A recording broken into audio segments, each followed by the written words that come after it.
there it gave me the alert.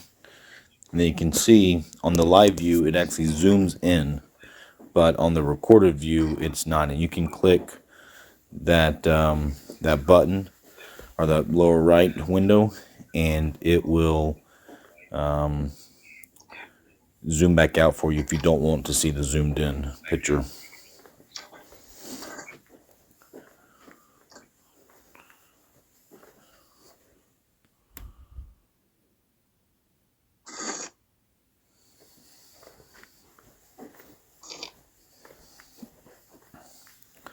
Sorry for this mess. I'm actually redoing the basement right now, so the wallpaper's coming off and it's getting repainted.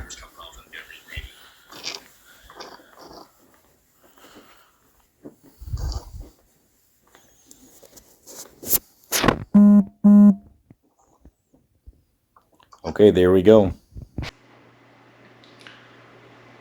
Hey guys, this is Nate and this is the Nader Tater channel. So today I got a new indoor camera, and this one automatically does pan and tilt, and it does object tracking. So this is my first time with the EzViz brand, and we'll check it out. It's a C6W camera. So let's open it up and see what it is. It's a little ball, which is kind of neat, the shape here. And that's so obviously this top black piece can rotate, and then it has a little camera inside of there that can go up and down for the tilt. On the back of it, you can see there's an Ethernet port, there's a USB micro port, and then there's a micro SD slot that you can put for your local storage. It supports up to 256 gigabyte storage there. They also have a cloud option if you want to pay for that, but it is not required. You can just do local storage on the camera itself. So let me get the app set up and show you what else is in the box so we can see how it does, how it performs. Supposedly it does auto zooming, so if you're far away in a far corner, it will automatically zoom in and zoom out up to 4x. Now it's just digital zoom, but it is a 2K resolution camera, so I'm interested to see how the quality looks, and then we'll play with the app and see what features there are. So let's tag along.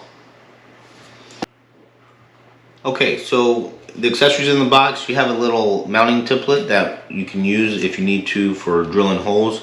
This is what you mount to the wall, and then this presses in and rotates, and that's how it is secured. So, you know, looks like to me it's really designed for a horizontal surface. I don't think you would get what you wanted out of it by doing a vertical surface like a wall, but I'll play with that and confirm. And then it comes with a USB micro cord with a adapter, and let's see how many amps. This is a 0.3 amp, so it's basically a 10 watts, a 5 volt, 2 amp charger for this guy. Then you get your standard little screws and anchors for drywall if you need that. So the instructions are pretty slim. On here it gives you a little QR code that you can scan for a complete instruction document, but on here it basically has a one page that it basically says go download the EzViz app, and then you know, start going from there. So that's what I'm going to do. Alright, so I'm going to search for this EzViz. I'm going to install it.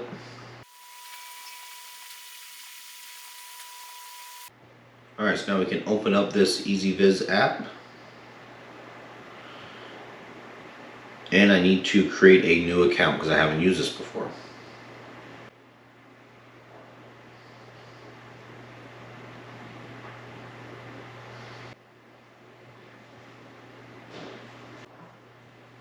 Okay, so I just set up my account. It does a two-factor authentication where it actually sends you a text message. So you do have to give it your phone number, but then you can either keep that enabled or disabled in the app setting, as well as doing fingerprint login if your phone supports it or your device supports it. Okay, so now I'm in the app and I need to add a device. We'll do a camera, and now obviously this app, as you can see, supports all kinds of smart home features. So what you want to do is typically scan a QR code that's going to be on the base of your device. Alright, and it confirms it's a C6W. Oh, maybe I want to power it on. Alright, so it's powering on, and I got a little red light here at the front of it. Probably wait for that to, now it's doing a little rotating thing. Please use EzViz app for device Wi-Fi configuration. There we go. Alright, so now it's flashing blue light, which probably means it's good to go. Alright.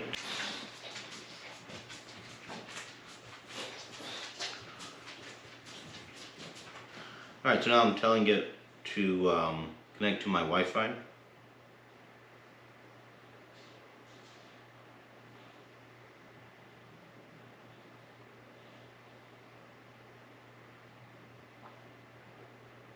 And now it's connecting directly to the camera to give it the setup information so that the camera can connect to my home Wi-Fi.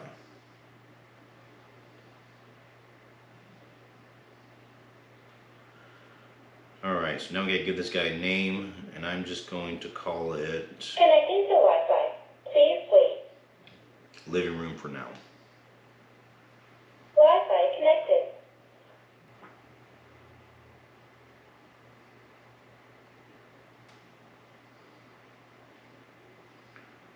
Okay, so you can see the field of view that it has right now, and then I just turned on the sound because I like having the sound on, and it looks like it has the time correct, date format. They have a cloud option that's free trial. I'm going to uncheck that for now, and so let me go to next.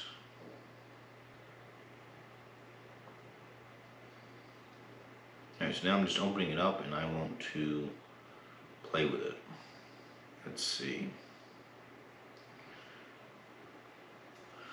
So now I'm going full screen. Okay, so now I have the pan, tilt, and zoom.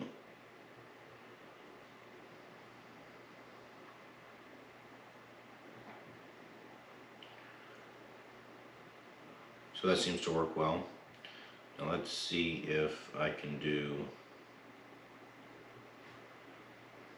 oh, that's recording. So I hit the little camcorder button down there, and now it's recording to my phone, and then I'm sure I can do a snapshot and it will snap to my phone. So let me go back here and let's just talk to it. Let's see.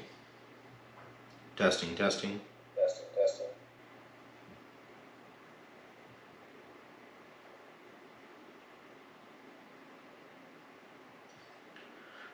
Alright, so we'll let it update the firmware here for a second, and then I'll go put it out in the main living area and we'll see how it does for tracking.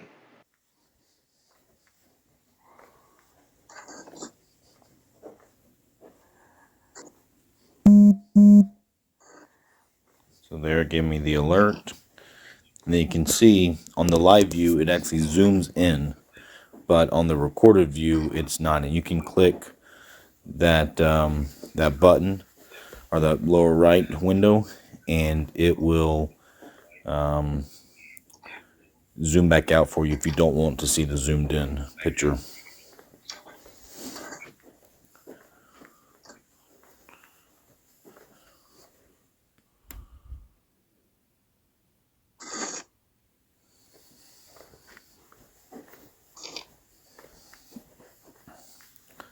Sorry for this mess. I'm actually redoing the basement right now, so the wallpaper is coming off and it's getting repainted.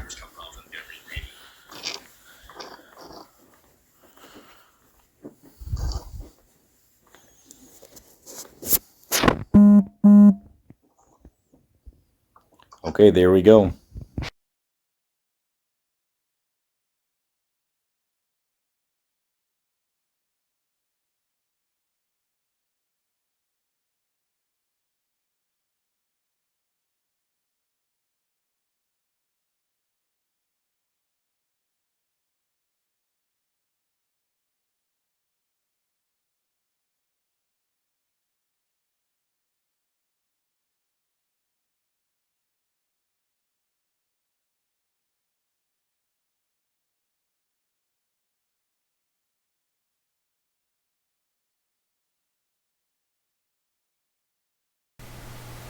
Alright, so EzViz did send me this camera to do this test out, and that does not influence my opinion or my review, so I'm not obliged to give a positive review. And I had several criticisms of this as far as my needs for a camera and how well does this fit it.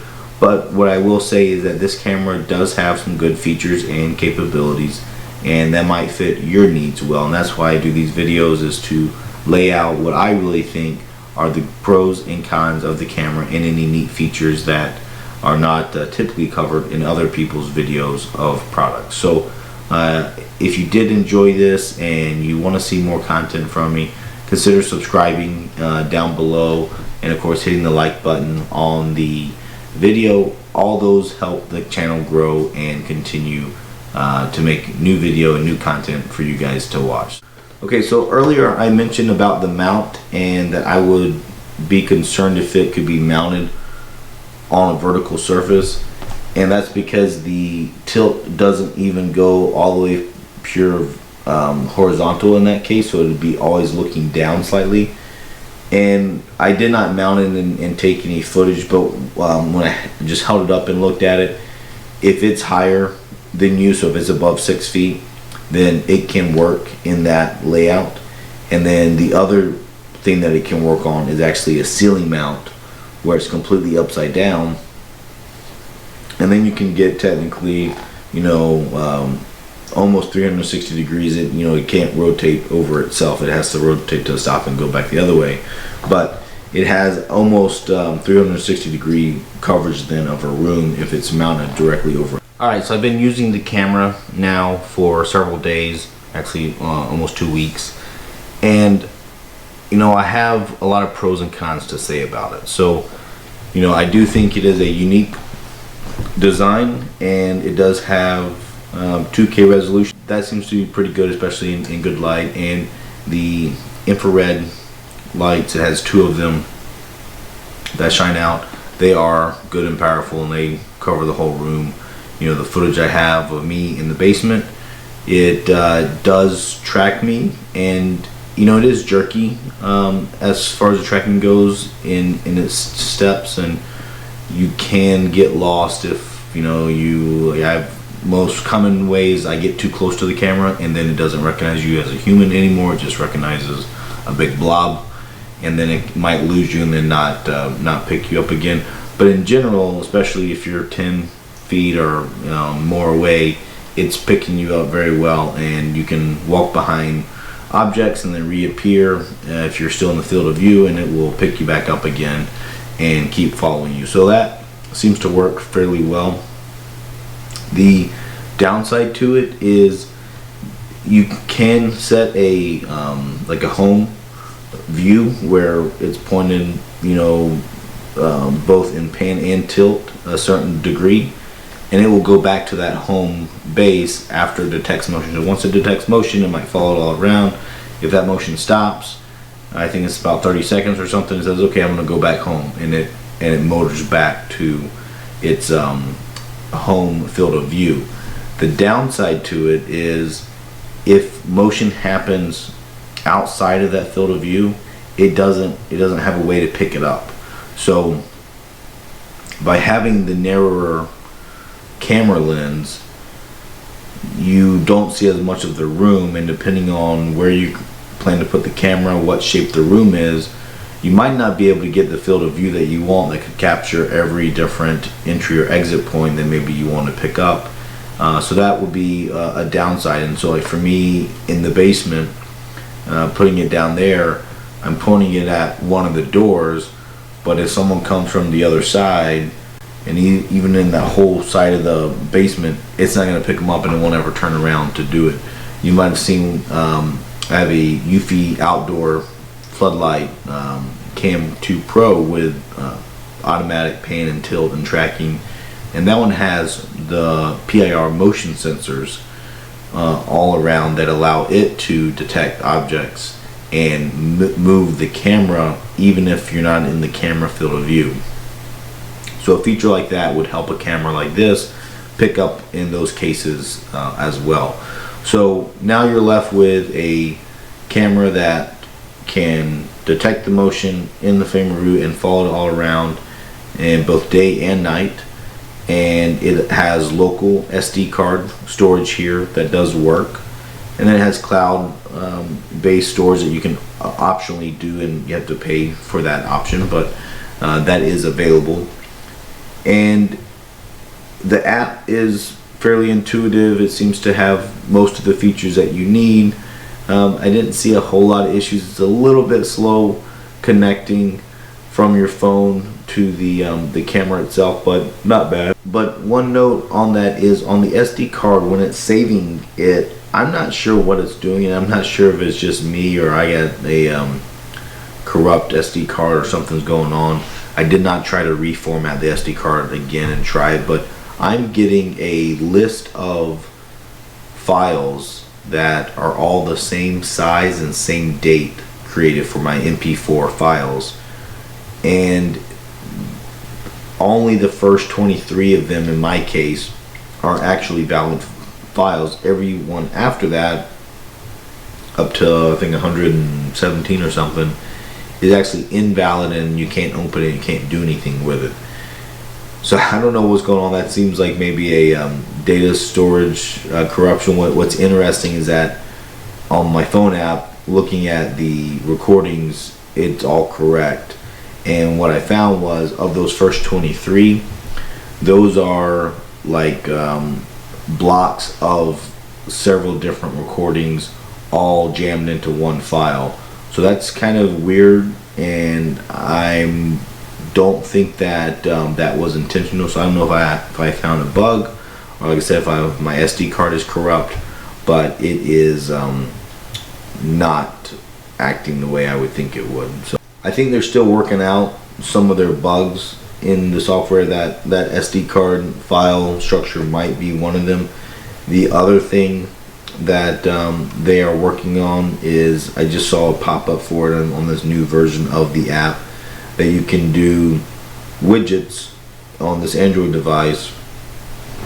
So I added a couple widgets here onto my phone, and the idea there is it would give you a preview of what it detected. So these are alerts that popped up, and they say human detected, and then typically it has a little thumbnail of the frame that it detected that human. So these are giving me the like no image type icon. But so that's a bug. But then another bug that's kind of unique here is this widget is supposed to be 3x2, sorry, and if I click and hold it, I can't resize it, and it's a full 4x4 size that it's taking up. So that's like a bug there in there. So I don't want to be too critical of them for that, but something to note that they're still working through the development, obviously, of some of this software and updating their content there. So even though it doesn't work exactly for my needs, certainly if there's a place that you have it, that you have a fairly central location, that you have a wide angle that you would like to cover, and you can log in to it through your phone and the app, and you can manually pan and tilt this and view around, and that's what you want to do, then it is a great fit. And it could potentially save you from buying multiple cameras. So like right now, I have to have multiple cameras at different angles, one in this room pointing this way, one in this room pointing that way, one in this room pointing that way, so I can capture all those different areas of the house. And this does allow you to replace, in that case, multiple cameras, 2 or 3 cameras that you would need to get that same field of view. So that's a case where it is